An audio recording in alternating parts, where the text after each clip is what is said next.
Guys welcome back to my channel. তো আজকে আমি কালকে আমাদের স্কুলে দিয়া কম্পিটিশন আছে, দেখি আজকে আমি জিনিসগুলো আনতে যাব আর দিয়াটাকে সুন্দরভাবে কালকে সাজাবো স্কুলের মধ্যে। তো চলো দেখাই টোটোতে কথা হচ্ছে, চলো।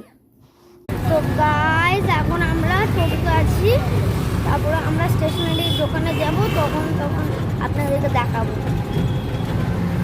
দেখো গাইস স্টেশনারি আইটেম এখানে খেলনাও পাওয়া যায়। তো আমাকে দিচ্ছে 6টা দিচ্ছে 100 টাকার। কিনে নিব, তখন বাড়ি গিয়ে আমরা আপনাদেরকে দেখাবো। দেখো গাইস আমি স্টেশনারি আইটেম আনিয়ে নিছি।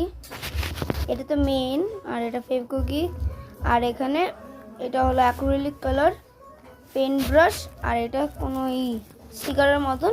কালকে তো ওটা স্কুলে জমা নিয়ে নেবে, যদি আমি ফার্স্ট হতে পারি তাহলে আপনাদেরকে দেখাবো, নাহলে আমি আরেকটা বাড়িতে দিয়া বানাবো। Bye bye.